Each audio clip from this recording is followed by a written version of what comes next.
Assalamualaikum warahmatullahi wabarakatuh. Selamat pagi Anda semuanya. Hari ini kita akan belajar matematika dengan materi koordinat kartesius.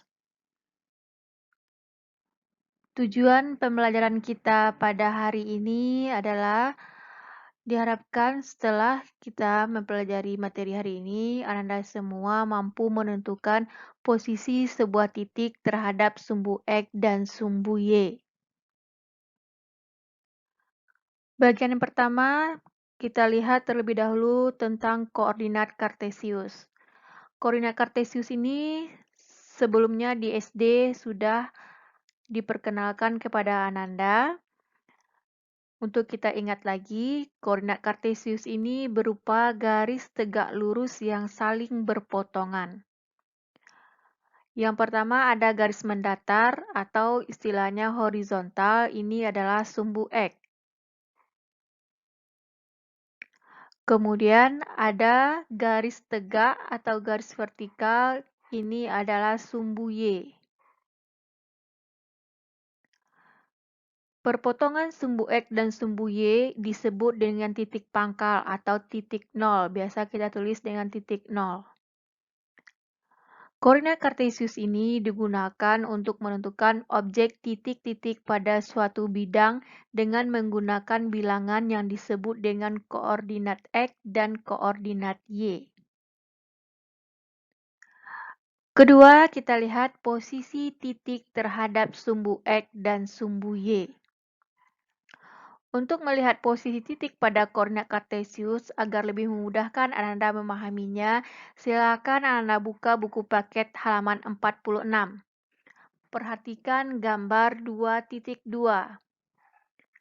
Posisi titik ini akan menentukan koordinat titik tersebut pada koordinat kartesiusnya. Koordinat kartesius ini sebaiknya kita buat pada kertas berpeta untuk memudahkan kita dalam menggambarkan koordinat titiknya. Pada koordinat kartesius, Ananda sebelumnya sudah mengetahui bahwa di sebelah kanan sumbu Y, koordinat X bernilai positif, di kiri sumbu Y, koordinat X-nya bernilai negatif. Sedangkan di sebelah atas sumbu X, koordinat Y bernilai positif, dan di bawah sumbu X, koordinat Y bernilai negatif.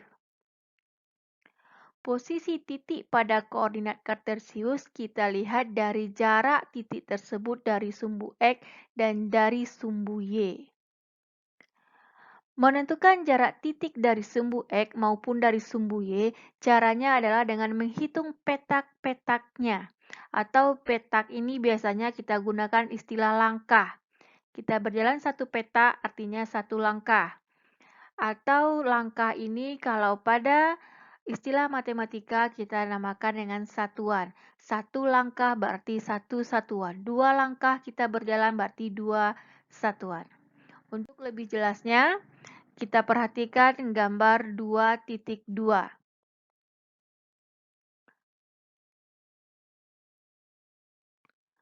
Di gambar 2.2, kita lihat yang pertama titik A.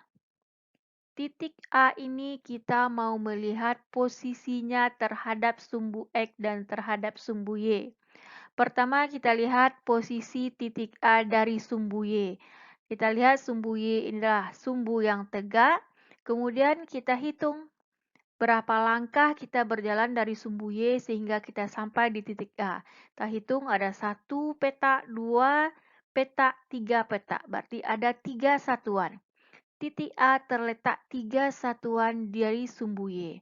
Kemudian kita menuju ke sumbu X. Titik A berada 1, 2, 3, 4, 5, 6. 6 satuan dari sumbu X. Nah, jadi titik A ini berjarak 3 satuan dari sumbu Y dan berjarak 6 satuan dari sumbu X. Berikutnya kita lihat titik B.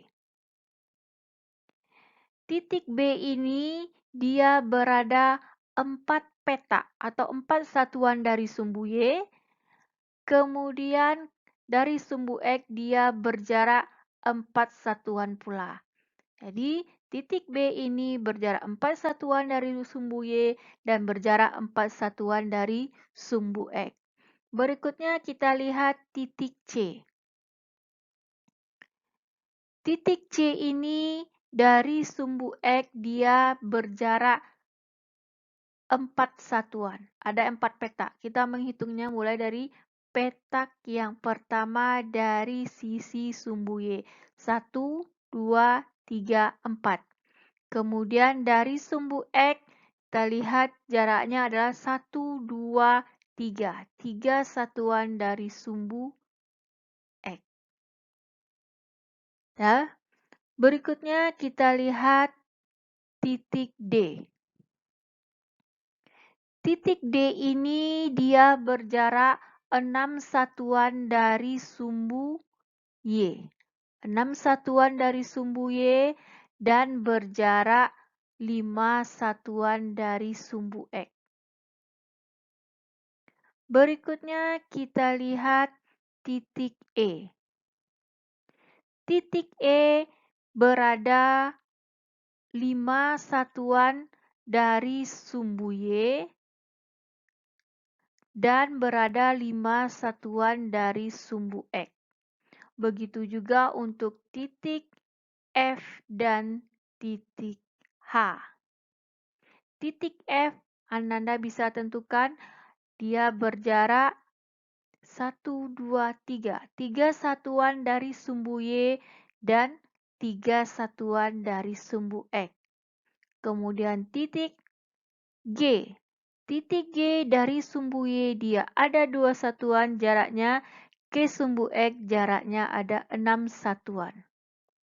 Titik H berjarak 6 satuan dari sumbu Y dan 5 satuan dari sumbu X.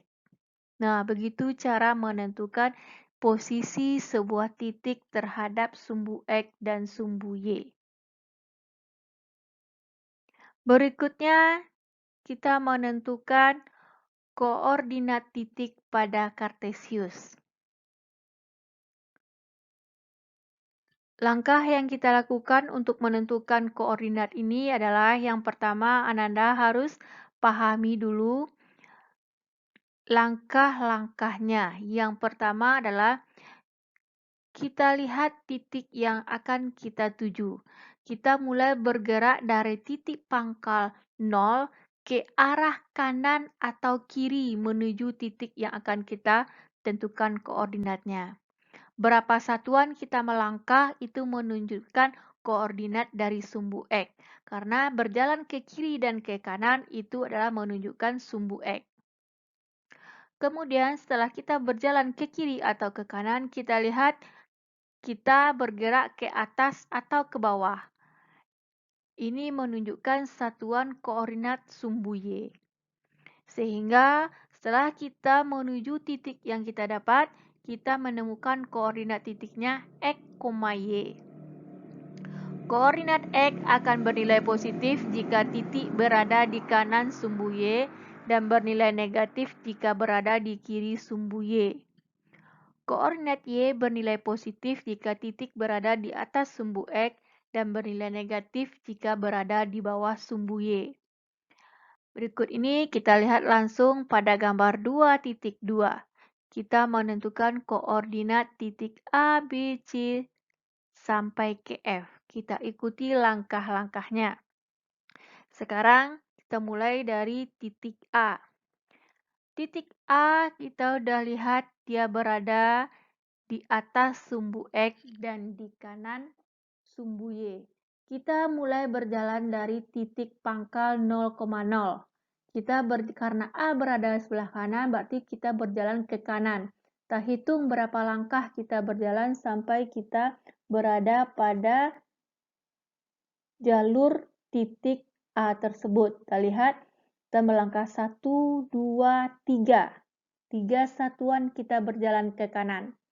Kemudian, kemana kita berjalan lagi? Karena titik ini ada di atas, maka kita berjalan ke atas. Kita hitung berapa satuan kita berjalan ke atas.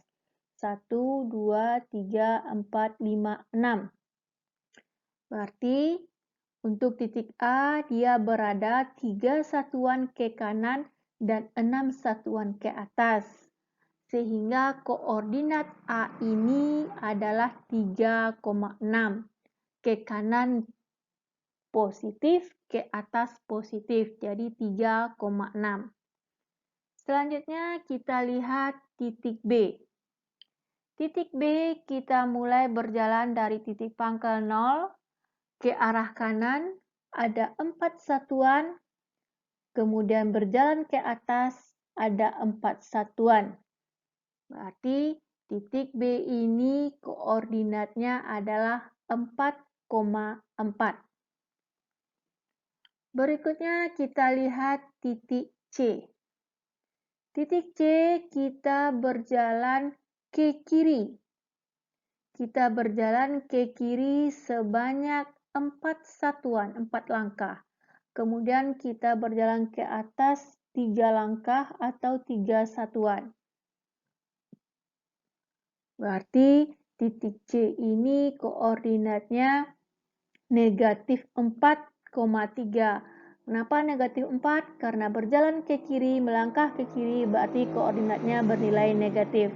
Berjalan ke atas, koordinatnya bernilai positif. Di titik C, koordinatnya adalah min 4,3. Berikutnya, kita menuju titik D.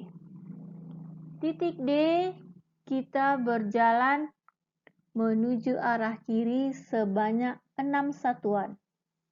Kemudian berjalan ke atas sebanyak 5 satuan. Sehingga koordinat titik D ini adalah negatif 6,5. Berikutnya titik E. Titik E kita berjalan dari titik 0 menuju ke kiri 5 langkah. Berarti X kita negatif 5. Kemudian ke bawah 5 langkah. Berjalan ke bawah berarti koordinat Y kita negatif 5. Sehingga koordinat titik E ini adalah negatif 5,5. Berikutnya titik F. Titik F kita berjalan ke kiri sebanyak 3 langkah, kemudian ke bawah juga 3 langkah. Sehingga F ini koordinatnya adalah min 3, min 3. Titik J. Titik J kita berjalan ke arah kanan 2 langkah, berarti X kita bernilai positif 2 dan berjalan 6 langkah ke bawah. Y kita bernilai negatif 6. Sehingga koordinat K adalah 2, min 6. Terakhir titik H. Titik H dari pangkal kita berjalan sebanyak 6 langkah ke kanan, kemudian 5 langkah ke bawah. Sehingga koordinat titik H adalah 6, min 5. Nah, itu cara menentukan koordinat titik berdasarkan posisinya terhadap sumbu X dan sumbu Y. Kita lihat contoh yang berbeda di mana kita tidak melihat titik pada Kartesius, hanya melihat koordinat titiknya. Kita tentukan letaknya. Contoh yang pertama, misalnya, tentukan posisi titik K8, min 3. Titik K8, min 3 berarti X kita adalah 8, positif, berarti kita berjalan ke kanan. X berada 8 satuan ke kanan. Koordinat Y-nya bernilai negatif 3, berarti berada 3 satuan ke bawah. Dapat kita simpulkan, titik K berada 8 satuan ke kanan dan 3 satuan ke bawah. Berikutnya, tentukan posisi titik M yang koordinatnya negatif 10, negatif 7. Kita lihat tanda negatif untuk kedua koordinat. Berarti M ini berada 10 satuan ke kiri dan 7 satuan ke kanan. Contoh yang ketiga. Tentukan posisi titik L yang koordinatnya 0,6. Nah, di sini Anda perhatikan koordinat X kita adalah 0. Kalau 0 berarti kita tidak berjalan ke kiri atau ke kanan. Kita berada tetap pada sumbu X 0. Artinya kita tidak bergerak. Kita tetap pada titik pangkalnya. Kemudian kita lihat koordinat Y-nya 6. 6 positif berarti kita berjalan ke arah atas. L berada 6 satuan ke atas. Jadi, dapat kita simpulkan bahwa titik L 0,6 ini berada pada sumbu Y positif 6 atau berimpitan dengan sumbu Y. Contoh yang berbeda berikutnya, tentukan posisi titik N, koordinatnya -9, negatif 9,0. Titik N ini berada 9 satuan ke kiri dan 0 satuan ke atas atau bawah. Titik N ini berada tepat pada sumbu X negatif 9. Kalau Ananda masih ragu untuk contoh 3 dan 4, Ananda bisa langsung gambarkan pada Kartesius Ananda, mana dia titik 0,6. 0,6 kita di X tetap berada di sumbu X, kemudian kita berjalan 6 satuan ke atas. Nah, di sanalah letak titik L 0,6. Begitu juga dengan titik N negatif 9,0. Berikutnya, Ananda, kita menentukan koordinat jika posisi titik diketahui. Ini kebalikan dari poin yang kedua. Misalnya, titik P berada 12 satuan ke kanan dan 10 satuan ke bawah. Tentukanlah koordinat titik P tersebut. Nah, dari arah jarak titik kita bisa menentukan apakah dia positif atau negatif. Kita ingat kembali kalau dia ke kanan berarti X-nya positif, ke kiri X-nya negatif, ke atas Y yang positif, ke bawah Y-nya negatif. Titik P ini berada 12 satuan ke kanan berarti X kita adalah positif 12. Kemudian 10 satuan ke bawah berarti Y kita negatif 10. Sehingga kita dapatkan koordinat P ini adalah 12, negatif 10. Itulah pembelajaran kita hari ini. Ada 4 poin yang kita pelajari. Kita lihat hasil dari pembelajaran kita hari ini. Dapat kita simpulkan bahwa posisi titik pada koordinat Kartesius ini adalah jarak titik terhadap sumbu X dan sumbu Y. Jadi kalau kita bicara posisi, kita hanya melihat jarak titik terhadap kedua sumbu tersebut. Yang harus kita perhatikan, jika X kita bernilai positif, berarti titik berada di kanan sumbu Y. Dan X bernilai negatif jika titik berada di kiri sumbu Y. Sebaliknya, jika Y bernilai positif, titik berada di atas sumbu X dan bernilai negatif jika berada di bawah sumbu X. Demikian saja pembelajaran kita hari ini. Untuk lebih memahaminya, Ananda boleh menyelesaikan latihan yang ada pada buku paketnya. Demikian saja. Terima kasih. Assalamualaikum warahmatullahi wabarakatuh.